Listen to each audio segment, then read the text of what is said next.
महाराष्ट्र शाही न्यूज मराठी, बातमी मागची बातमी, शोध सत्याचा। प्रायोजक आहेत Offkey studios, music and recording studio आंबीदुमाला, audio advertising, music composition, recording, background music, mixing and mastering services. आता आपला पठार भागात संपर्क 95 95 65 48 75।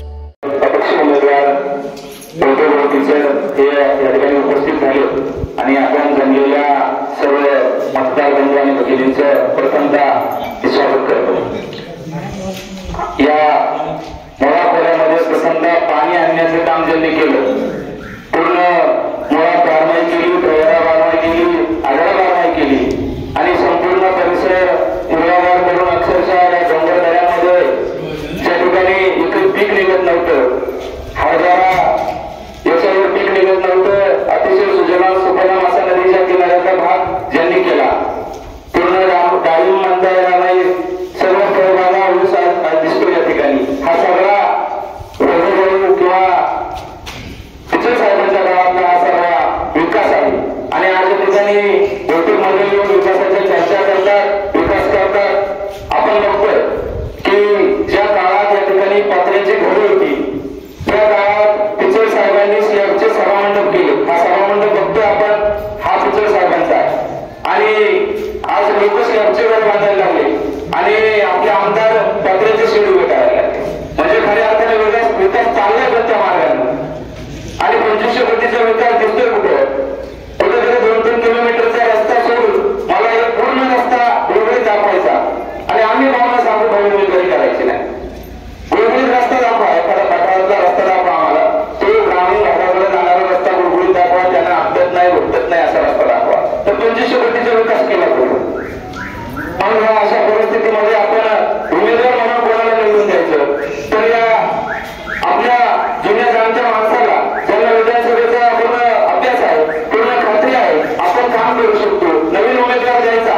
2-3 वर्ष तो समजण्यात जाणार आणि पुढच्या परत प्रचाराला आणणार, अशा परिस्थितीत उमेदवार देण्यात काही अर्थ नाही। त्यासाठी आपल्याला पुन्हा एकदा वंचितांना निवडून देण्याची गरज आहे आणि येत्या 20 तारखेला परीक्षा समोर भेटून आपण सर्वांनी त्यांना बहुमताने विजयी कराल हे खात्री करतो। निमित्त शेगवाडी या ठिकाणी आले असता एक आनंदाची गोष्ट वाटली का ज्या गोष्टीचा आपण सातत्याने वाट पाहत होतो तो सभामंडप या ठिकाणी मागच्या कालखंडामध्ये देण्याचं काम झालं। एक काळ असा होता की मला रस्त्यावर त्या ठिकाणी प्रचाराच्या दरम्यान थांबवलं आणि त्या ठिकाणी विचारलं आमचं सभामंडप होणार आहे का नाही, हक्काने विचारल्यानंतर त्या ठिकाणी निवडणूक झाली। निवडणुकीच्या नंतर या ठिकाणी आपण पाहत असाल का हा सभामंडप पहिला आपल्याला देण्यात आला, त्याच्या माध्यमातून या ठिकाणी या बंधनाखाली आपल्याला देवाच्या दारात बसता येतं।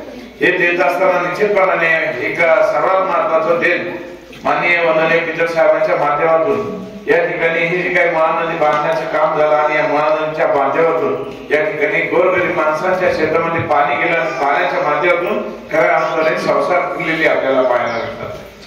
हे सगळं काम होत असताना आपण पाहतोय की मागच्या 5 वर्षाच्या कालखंडातील कामांच्या बद्दल बोलत असताना फक्त सोशल मीडियावरती या ठिकाणी दिसतंय 2300 कोटी आले, 2500 कोटी रुपये आले, परंतु आज मी या ठिकाणी बघतोय का जो आपला घारगाव ते अकलापूर हा जो मधला रस्ता आहे, तो रस्ता या ठिकाणी त्याची जी अवस्था आहे ती अत्यंत बिकट म्हणावी का त्याच्यापेक्षा बिकट म्हणावी अशी परिस्थिती या ठिकाणी समोर आहे।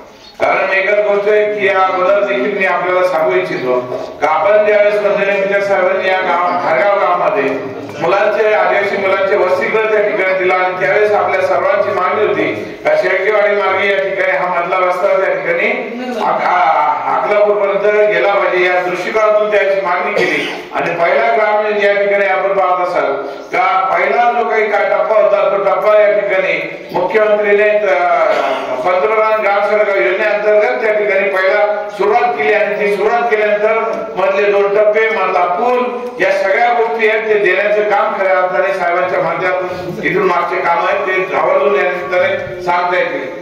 आज आपण बघतोय की रस्त्यांच्या बद्दल बोलत असताना योगीजी सांगितलं त्या पद्धतीने खरं आहे, नुसतं या पठार भागावरच नाही तर संपूर्ण मतदारसंघामध्ये मगाशी आमचे राजे नाहीत आता या ठिकाणी, परंतु शिवाजीराजे सांगत असताना ते गेले 5-6 दिवस आम्ही सातत्याने जो काही प्रचार चाललेला आहे या प्रचारामध्ये जर पाहिलं तर जे मुळा नदीचं उगमस्थान आहे हरिश्चंद्रगड, काल मी त्या ठिकाणी पायथ्याशी होतो, हरिश्चंद्रगडाच्या पायथ्याशी होतो पाचनाई गाव, आणि त्या पाचनाईच्या पासून आजपर्यंत आंबळवाडीचं आपलं शेवटचं डोके या आंबळवाडीपर्यंत फिरत असताना रस्त्यांची झालेली दयनीय अवस्था, आणि त्याच बाबतीमध्ये आपले आमदार सांगतात की 2500 कोटी रुपये आणले.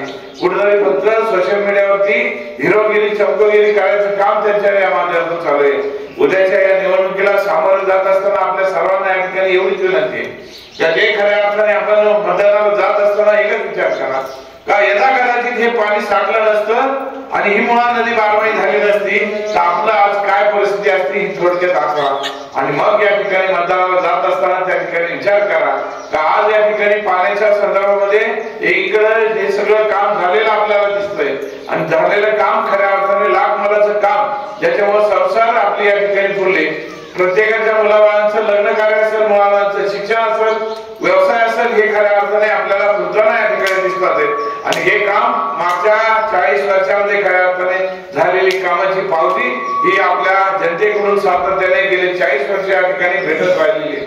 पुढचाही कालावधी या ठिकाणी पाहिला तर निश्चितपणाने विजेच्या संदर्भातले अनेक प्रश्न निर्माण होत आहेत. काही एकीकडे आपण म्हणतो की विजेचा जो लपंडाव चाललेला आहे त्याद्वारे या ठिकाणी वीज मोबलक भेटली पाहिजे, विजेच्या डिप्या या ठिकाणी वाढल्या पाहिजे, नवीन सबस्टेशन निर्माण झाले पाहिजे का तर आलेलं पाणी या ठिकाणी सुरक्षितपणे या ठिकाणी उचलून शेतापर्यंत नेता येणं आलं पाहिजे. याकरता हे पुढचं काल केंद्र निश्चितपणे महत्वाचं ठरेल. आजही आपण बघतोय की या पाण्याच्या माध्यमातून जे समृद्धता चाललेली आहे त्या माध्यमातून आपल्या सर्वांना या ठिकाणी विनंती करण्यासाठी आलेलं आहे का उद्याच्या या निवडणुकीमध्ये 20 तारखेला मी रिक्षा चिन्ह घेतलेलं आहे. 6 नंबरला माझं नाव आहे, समोर रिक्षा आहे, रिक्षा चिन्हासमोरील बटन दाबून मला निवडून द्या एवढी विनंती करण्यासाठी या ठिकाणी आलेलं आहे. आज या ठिकाणी आल्यानंतर आपण सर्वांनी जे काय आदरातिथ्य केलं, स्वागत केलं, त्याबद्दल आपल्या सर्व गावकऱ्यांचे, शेतकरी, ग्रामस्थांचे मी मनापासून आभार व्यक्त करतो आणि माझं लाभलेलं मनोगत या ठिकाणी टाकतो. जय हिंद, जय महाराष्ट्र, धन्यवाद. महाराष्ट्र शाही न्यूज मराठी, बातमी मागची बातमी, शोध सत्याचा.